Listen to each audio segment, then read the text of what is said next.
Hello everyone, আমি মৌসুমি পূর্ব বর্ধমান থেকে বলছি। আজ একটা আমি ব্লগ নিয়ে এলাম। আমি 5 মাস পর, আমি যেহেতু শরীর অসুস্থ ছিল আমার, 5 মাস পর আমি কোথাও বাইরে বেরোলাম। আমার বাড়ি বর্ধমানে, বর্ধমান থেকে টাটা যাচ্ছি। তো আমার 3জন ফ্যামিলিতে আমরা আছি। তো আমি দেখো এখানে আমরা টোটোয় করে বেরিয়েছিলাম, আমাদের হাউজিংয়ে থাকি, হাউজিং থেকে। তো আমি ছিলাম আর আমার ছেলে ছিল এদিকে, ওইদিকে আমার হাজব্যান্ড ছিল, ওর ছবিটা নেওয়া হয়নি।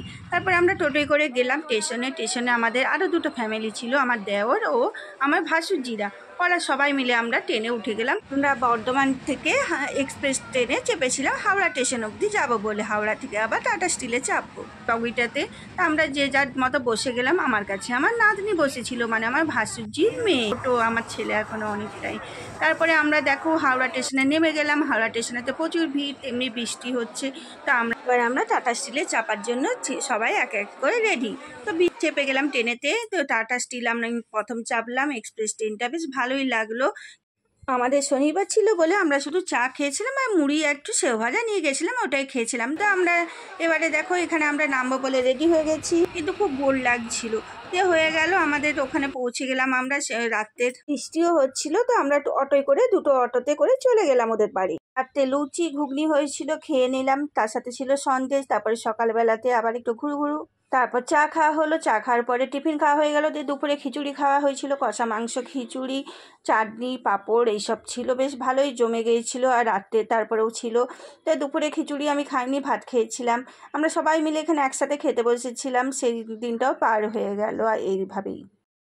রাতে ছিল রুটি, ডিমের কারি আর মিষ্টি। তো সবটা দেখাতে পারলাম না, এইভাবে এটাও পার হয়ে গেল পুরো দিনটা। জন্মদিনের দিন সকালে হয়েছিল লুচি, বোঁদে, আলুর তরকারি, সিমুইয়ের পায়েস। তো আমরা সবাই মিলে লজে গিয়েছিলাম, সেখানেরই ছবি একটা দিয়ে দিলাম। আর তারপরে এসে আমরা একটু পার্কে গিয়েছিলাম, কিন্তু পার্কে আমাদের ভাগ্য এমনই খারাপ ছিল, পার্ক সেদিন বন্ধ ছিল, ওয়াটার পার্ক সবই বন্ধ ছিল। তো হলো না। লজে এসে আবার দেখলাম রাঁধুনিরা রাতের জন্য রান্না করছে, দুপুরের রান্না হয়ে গেছে। দিয়ে আমাদের দুপুরেরও খাবার রেডি। তারপর দুপুরে তোমার খেয়েছিলাম ভাত, আর ছিল ডাল, তারপরে তোমার হয়েছিল মাছের একটা কারি আর আনারসের চাটনি। বেশ ভালোই হয়ে গিয়েছিলো। পার হয়ে গেল, বিকেলও পার হয়ে গেল। তারপর সন্ধেবেলায় আসবে দিয়ার জন্মদিন। খাবারগুলো খেতে কিন্তু খুব সুন্দর হয়েছিল, টেস্টি। তারপরে আমরা সবাই মিলে বুফে সিস্টেম হয়েছিল, নিজেরাই নিয়ে নিচ্ছিলাম এইসব খাবারগুলো। তো দেখিয়ে দিলাম আর একটু করে। এসে দেখি যে দিয়ার বাড়িতে এসে দিয়ার মায়ের রান্না সব কিছু রেডি, দিয়ার জন্মদিনে দুপুরে ভাত খাওয়ানোর জন্য। তারপর হয়ে গেল সেটাও সন্ধেবেলা। এবারে দিয়ার কেক কাটার পারলা। তাহলে এবারে এতক্ষণে বুঝতেই পেরে গেছো আমরা টাটা গেছি জন্মদিন উপলক্ষে। সেখানেরই কিছু আমি ভিডিও করেছিলাম। আমার সবটা করতে পারিনি, যেহেতু আমি এক হাতেই করছিলাম, তো তুলে দেওয়ার মতো থাকেনি। দুজনের জন্মদিন একসাথে হয়েছিল, অর্পিতা ও দিয়া মানে অদ্রিজা।